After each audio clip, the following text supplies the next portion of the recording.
Olá, uma vez mais aqui estamos com o nosso programa Mediunidade Hoje, através da TV Mundo Maior.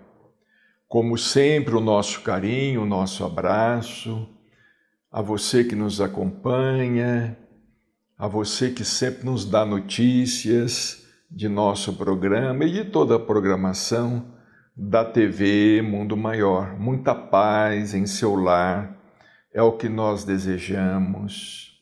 Muita saúde para todos os seus familiares, principalmente para aqueles que estão doentes, necessitados de nossas orações e de nossas preces. Nós temos aqui sempre falado sobre Chico Xavier. São inúmeros os livros que falam de Chico Xavier. São dezenas de livros, dezenas de autores, de biógrafos, contando as histórias de Chico. Hoje nós vamos destacar deste livro de Michael Ponsardin. Ele é francês, é da cidade de Lyon, a cidade de Allan Kardec, na França. Michael Ponsardin, há algum tempo atrás, ele publicou Chico Xavier, o Homem e o Médium. Eu me recordo perfeitamente do Michael, porque ele esteve no Brasil pesquisando sobre a vida de Chico Xavier, ele fala bem o português, e esteve conosco aqui em Uberaba, no Lar Espírita Pedro e Paulo, há muitos anos atrás. E ele publicou este livro em francês, mas está traduzido para o português, contando algumas histórias de Chico Xavier, como, por exemplo, em 1968, Chico teve que fazer uma cirurgia. Ele sofria de uma hérnia abdominal, como também de um problema na próstata. À época, o médium José Arigó, o médium do Dr. Fritz, um fenômeno, José Arigó, ele estava encarnado e ele, sabendo que o Chico estava passando mal, estava doente, ele tinha muitos problemas, ofereceu para que ele fosse atendido pelo Dr. Fritz, como está aqui. Olha, naquele mesmo ano, 1968, Chico sofre de uma hérnia abdominal e de uma inflamação da próstata. Precisa submeter-se a uma operação cirúrgica. Propõe-se a operá-lo um cirurgião muito singular, o Dr. Fritz. Como indica seu nome, trata-se do espírito de um médico alemão que continua operando através da mediunidade do célebre médium Arigó. Agora não mais, porque Arigó desencarnou faz tempo, inclusive um filme foi produzido sobre a vida do José Arigó. Nós tivemos oportunidade de ver o filme, muito emocionante, muito tocante. E aqui o Michael diz: este jamais estudou medicina. Quando está em transe, Arigó opera os doentes, mesmo os mais graves, sem anestesia. Então ele ofereceu para operar o Chico. Muitas vezes o Arigó e o Chico se encontravam às vezes em Pedro Leopoldo. Na década de 50, eles se encontravam. Quando Arigó ele foi preso acusado de exercício ilegal da medicina, Chico foi visitá-lo na prisão e sempre teve Arigó em alta consideração. Mas, orientado por Emmanuel, Chico respondeu a Arigó que ele não podia aceitar a oferta do Dr. Fritz. Emmanuel disse a ele: você pode dizer ao Dr. Fritz que somos muito gratos a ele.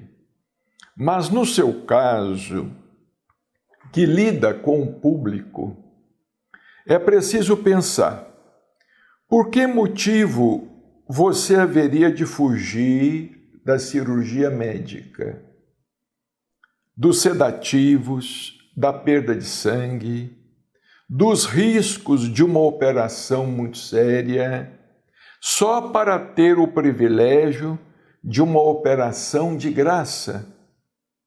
Então, orientado por Emmanuel, Chico declinou, ele não aceitou a oferta, muito fraterna, mas respeitosamente, ele não aceitou a oferta, porque os espíritos, Emmanuel achava que ele deveria se submeter a uma cirurgia como qualquer uma outra pessoa. Hoje nós sabemos que o mundo espiritual é muito sábio, não é? O mundo espiritual queria evitar, talvez, uma propaganda complexa, não é? O Chico, por ser médium, recebendo aquele privilégio do mundo espiritual, não é? Aquela intervenção do mundo espiritual. Então vejamos, até nisto Chico Xavier teve que dar exemplos. Ele poderia perfeitamente ter sido operado pelo Dr. Fritz, mas a repercussão haveria de ser muito grande e muitos talvez viessem a deixar de ir aos médicos, de prestigiar a medicina, não é? Então ele se sentiu no dever, na obrigação de prestigiar a medicina, não desprestigiando o Dr. Fritz, não desprestigiando Arigó, mas ele era um homem público e lidava com a mediunidade. Chico, então, foi operado, como o mais comum dos mortais, em 1968. Foi operado da hérnia abdominal e retirou a próstata. Ele só deixou o Hospital Santa Helena, em São Paulo, onde ele ficou internado, depois de oferecer flores a todas as pessoas que contribuíram para tornar agradável a sua permanência. Então, Chico, antes de deixar o hospital, ele pediu a alguns amigos que adquirissem várias dúzias de rosas. E eles compraram para ele várias dúzias de rosas. Então ele fez questão, antes de receber alta, ele fez questão de distribuir rosas com os médicos, com as enfermeiras, com os enfermeiros, com as camareiras, foi até a cozinha, com as cozinheiras, enfim, com todos os que trabalhavam ali no Hospital Santa Helena. Aos íntimos, ele explica que Emmanuel e ele são contrários aos médiuns cirurgiãos que se servem de uma faca para operar o corpo humano sem terem aprendido medicina. O Chico achava que a cirurgia mediúnica ela deveria ser feita sem material cortante. A cirurgia mediúnica não deveria envolver material cortante, perfurante, porque afinal os médicos estudaram e se formaram para tanto. Gonzardin, ele continua dizendo que no ano seguinte, em 1969, o Chico conseguiu atingir finalmente a meta literária solicitada por Emmanuel. Emmanuel tinha dito ao Chico que o plano do mundo espiritual com ele, inicialmente, era de publicar 30 livros. Era publicar 30 livros. Quando eles atingiram a meta dos 30 livros, Chico perguntou: e agora? Emmanuel respondeu: se Jesus nos permitir, nós vamos estabelecer uma nova meta, 60 livros. Quando atingiram os 60 livros, Chico perguntou novamente a Emmanuel: e agora? Aí Emmanuel disse: olha, vamos tentar a meta de 100 livros. Então ele psicografou, ele já estava em Uberaba. Este livro, quando foi lançado, o seu 100º livro, Poetas Redivivos. É um livro que lembra muito o primeiro, o Parnaso de Além-Túmulo. Um livro só dos poetas. O 100º livro também foi apenas dos poetas, Poetas Redivivos, editado pela Federação Espírita Brasileira. O livro é um primor. São vários os poetas que comparecem no livro, inclusive alguns deles que escreveram por ele o Parnaso de Além-Túmulo. Pensando que já se havia liberado definitivamente de suas obrigações, regozija-se com Emmanuel, o qual, no entanto, logo esfria o seu entusiasmo. Então Chico pensou: olha, atingimos a meta, 100 livros, não é? Aí, certamente ele pensou: agora está de bom tamanho, 100 livros, quem sabe agora eu posso ter uma trégua. Mas Emmanuel falou com ele assim: agora estou na obrigação de dizer a você que os mentores da vida superior que nos orientam, vejamos, a orientação vinha de cima, não era nem de Emmanuel. Dizer a você que os mentores da vida superior que nos orientam expediram certa instrução que determina seja a sua atual encarnação desapropriada. O Chico nos contava a respeito e às vezes sorria muito quando Emmanuel falou: não, Chico, o seu corpo está desapropriado. Olha que termo, né? Emmanuel falando com ele: olha, os mentores estão dizendo que a sua atual encarnação está desapropriada em benefício da divulgação dos princípios espíritas cristãos, permanecendo a sua existência do ponto de vista físico à disposição das entidades espirituais que possam colaborar na execução das mensagens e livros, enquanto o seu corpo se mostre apto para as nossas atividades. Então, Emmanuel falou com ele: agora você não pergunta mais. Porque ele perguntou, a meta era 30, ele perguntou, é 60, ele perguntou 100, aí Emmanuel falou: não pergunta mais. Não pergunta mais porque o seu corpo, a sua atual encarnação, foi desapropriada. Aí Chico perguntou: então devo trabalhar na recepção de mensagens e livros do mundo espiritual até o fim da minha vida atual? Sim, não temos outra alternativa, respondeu Emmanuel. E se eu não quiser? Chico perguntando a Emmanuel, né, falando com ele.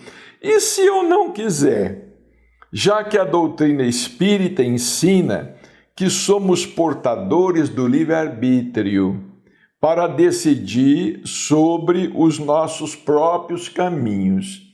E se eu não quiser? Aí Emmanuel disse: a instrução a que me refiro é semelhante a um decreto de desapropriação, quando lançado por autoridade da terra. Se você recusar o serviço a que me reporto, os orientadores dessa obra de nos dedicarmos ao cristianismo redivivo, segundo creio, por certo terão autoridade bastante para retirar você de seu atual corpo físico. Foi o que Emmanuel falou. Olha, se você não quiser, seu corpo está desapropriado, mas você tem livre-arbítrio. Agora, se você não quiser, essas entidades superiores, elas terão autoridade para retirar você de seu atual corpo físico. Chico medita os propósitos de Emmanuel em silêncio. Decide-se a não interpor obstáculo aos desígnios do mundo espiritual. Então, Chico, dos 100 livros, ele foi aos mais de 500 já publicados. Quando ele desencarnou, em 2002, eram 412. Mas agora, com as obras póstumas, porque muito material permaneceu inédito, muito material psicografado, e existe muito material psicografado por Chico Xavier, ainda inédito. Hoje os livros são mais de 500 livros. Felizmente, e graças a Deus, para a nossa felicidade, para nosso benefício, Chico Xavier seguiu adiante, cumprindo fielmente o seu mandato mediúnico durante 75 anos e, de fato, trabalhou até praticamente a véspera de sua desencarnação. Em 1971, veja, isso é tudo em sequência, 68, 69, 70. Em 1971, Chico Xavier ele comparece ao programa Pinga Fogo, a TV Tupi. Ele recebeu um convite para que ele fosse entrevistado no programa. Na época era muito famoso, na década de 70, o programa Pinga Fogo, um programa de entrevistas, e era levado ao ar pela extinta TV Tupi de São Paulo, Canal 4. Nós tivemos oportunidade de ver este programa ao vivo, lá em nossa casa. Nós tínhamos acabado de adquirir um aparelho de TV. Não havia TV colorida, era preto e branco. A imagem era preto e branco, né? E eu me lembro que eu assisti o programa inteirinho com meu irmão. Com meu irmão, também de nome Luiz Carlos, já desencarnou. E há algum tempo, não é? Há 20 anos, nós assistimos juntos esse programa da TV Tupi Canal 4. Mas aí Chico pediu a opinião de Emmanuel, porque o jornalista, o Saulo Gomes, estava insistindo que ele fosse participar desse programa lá na TV Tupi e tudo mais. Aí Emmanuel disse a ele assim, Emmanuel disse-lhe que se ele fosse, perderia a tranquilidade, a paz. E todo aquele ambiente bucólico de serviço com Jesus desapareceria, porque ele ficaria conhecido fora do ambiente nitidamente espírita. Emmanuel falou com ele, olha, se você for, você não vai ter paz mais. Você vai perder a tranquilidade, porque você vai ficar muito conhecido fora do ambiente espírita e as multidões, o povo vai começar a vir, como de fato aconteceu. A partir do programa Pinga Fogo, lá as reuniões de Chico eram verdadeiras multidões, não é? Aí Chico disse assim, Emmanuel, e perguntou a Emmanuel, E que reverterá de bom para a doutrina? Ele perguntou a Emmanuel: se eu for, o que reverterá de bom para a doutrina? O grande benfeitor respondeu que a doutrina teria um considerável avanço na divulgação. Aí Chico respondeu: se é assim, eu vou. E decidiu ir, e foi. E o programa foi um sucesso. Foram 2 programas, um em julho, 28 de julho de 1971, 2 programas seguidos. O sucesso foi tão grande que, em dezembro do mesmo ano, Chico foi convidado para voltar ao programa e participar de um programa de Natal, um pinga-fogo de Natal. E o programa era levado ao ar, vejam vocês, às 11h30 da noite, era 23h30. Às 23h30. Chico ficou até mais de 1h da manhã, da madrugada, respondendo perguntas, participando do programa Pinga Fogo. E os organizadores do evento jamais podiam prever aquele recorde de audiência, porque o programa contava com 2% de audiência. Naquela época, né? Pouca gente tinha TV, aquela coisa toda. Normalmente eram entrevistados políticos, homens da vida pública, alguns atores e tal. E o programa com Chico, dos 2% de audiência, passou para 75% de audiência naquela noite. E ainda conta-nos o Chico que, quando terminou o programa, para sair dos estúdios da TV Tupi, foi um problema muito grande, porque uma verdadeira multidão estava lá fora esperando ele já. Ali ele começou a perder a tranquilidade, não é? Quando ele estava de saída do programa, dos estúdios da TV Tupi, Canal 4, eu não me recordo mais onde que era o endereço, né? Eu não me recordo. Estava uma verdadeira multidão esperando o Chico Xavier. E para ele chegar até o carro que ia levar ele embora, foi difícil. E registra aqui, olha, o Micael. Tornou-se uma noite histórica para São Paulo e para o Brasil. Muita gente se pergunta até hoje por que estava diante de um aparelho de TV, esperando o pinga-fogo do Canal 4. E a resposta é difícil. Católicos, protestantes, ateus, materialistas.